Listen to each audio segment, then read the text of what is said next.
Hey guys, it's your girl T. Um, I kind of felt like talking today, so I decided I was going to tell you guys about how I came to have Sisterlocks, how I ended up with Sisterlocks. Um, so in 2005, I was diagnosed with lupus, which is an autoimmune condition that affects different parts of your body. It's becoming a lot more, it has a lot more awareness now because different celebrities are coming out saying, they have it and they're going through different things with it. But still, if you need to know something about it or anything about it, you can Google it. I'm sure you'll find lots of information. But anyway, um, I was diagnosed with lupus in 2005, and um, at that time, I was having problems with my heart and my lungs mainly in the beginning. And then maybe like a year or so later, the lupus started affecting like my skin and my scalp. So I started getting these really horrible rashes in my scalp, um, which eventually led to hair loss. My hair started thinning really, really bad at first, and then eventually it just kind of started falling out. Um, there's a whole story behind that actually that's like really emotional, but I can talk about that some other time. I don't really want to get into that right now, but the gist of it is, you know all my hair pretty much fell out. I was bald pretty much, and that was around like 2006, 2007. Around that time, um, I started going to these different doctors. I was referred to, dermatologists who all pretty much told me the same thing. When they looked at my head and my scalp, all pretty much said that your hair is not going to grow back. Your hair is probably not going to grow back because once your your scalp, has like scar tissue on it, it kind of blocks the follicles from doing anything. Which means, nothing can really come out of those follicles again because you have so much scar tissue around there. Um, and so that was that. At that time, I was pretty much devastated because I really, was taking their word. I really was taking them for what they were saying. Like, they're doctors, so they would know better than me or better than anyone else, right? Um, so at the time, I was really devastated. I was really just like, oh my God, my life is over. I don't have any hair. What am I going to do? I was like in that phase. And maybe like, I want to say almost like maybe 6 to 8 months later, something like that. My hair actually did start growing back. And again, like there's a whole story behind that, which I will talk about at some other time. But my hair eventually did start growing back. And once it started growing back, I kind of made this vow to myself that I would not, I wouldn't use chemicals in my hair again because, you know, just like other women in my generation, when we were little girls, we got relaxers in our hair. Our moms or whoever put relaxers in our hair because it made it easier to maintain, to deal with for them. Um, and I remember being 10 years old, getting getting a relaxer for the first time, and just loving that feeling of having straight, long, silky hair.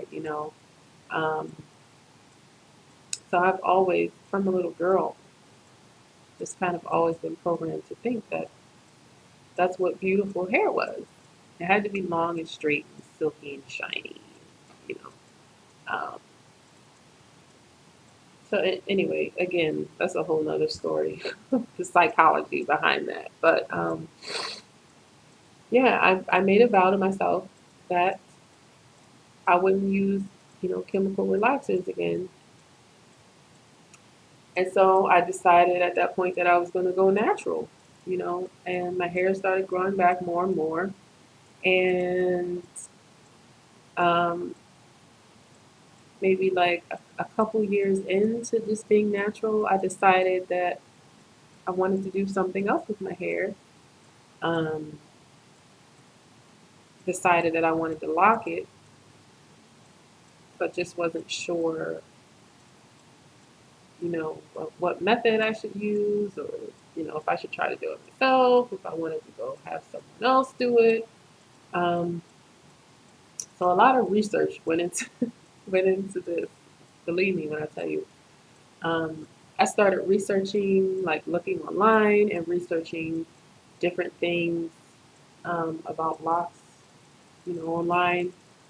And somehow, I don't even remember how I came across these images or these pictures. I saw these ladies with sister locks, you know, um, and it was very different from anything I'd ever seen before. I knew their hair was locked, but the locks were so small. It was like intriguing to me, and I'm like, what is this? I've never seen anybody's hair locked like this before. It was very intriguing, interesting to me. Um, and then once I started knowing kind of what it was, I just started doing more and more research on sister locks um, until I decided, like, okay, this is what I want. And I started looking up different consultants in my area because I was living in Michigan at the time. And I came across this lady. Her name was Paulette. Um, I really can't remember her last name, but she was a very, very nice lady. She started my sister locks. She started them. She, taught me the retightening class because let me tell you, once I decided that I was going to get sister locks, I knew at some point I was going to end up maintaining them myself because for anyone who is considering sister locks, don't let anybody fool you, okay? It's an investment, but they are very expensive as far as, you know, hairstyles go, hair maintenance, and that kind of thing. So I decided early on, like, I am going to have to learn to maintain this myself because I really can't afford to be, you know, every 6 to 8 weeks or however long paying somebody this much money to have my hair maintained. And not that it's not worth it, because sister lock consultants who are good are very skilled at what they do, and it's worth the money if you have it. But I just really wasn't in a position where I had that type of money to spare. So I learned to retighten them myself, and I've been doing it pretty much ever since. Just maintaining my own hair. Um, but anyway, I kind of went off track there for a second. But yeah, I, you know, I ended up with Paulette. I saw maybe a couple other consultants before I did it, and it's just something about her. I liked her spirit. She seemed really, really open and honest, and I went with her, and my sister locks were born in like August. No, I'm sorry, not August. October of 2008.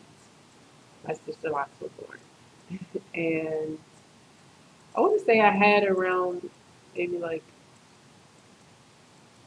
probably over 300 of these when I started out in the beginning. Now it's probably a lot less because I lost some locks, and then um, because your locks get damaged, some of them end up getting combined together. So I maybe have like a little over 200 now. I don't know if it looks like that or not.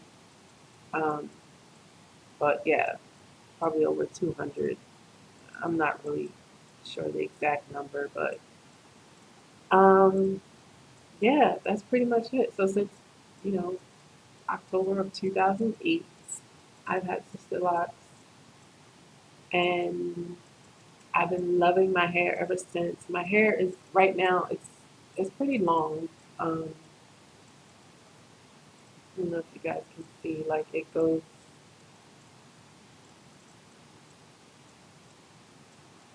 and it's not even. So it's like, some of the ones in the back are actually longer. I don't know, like,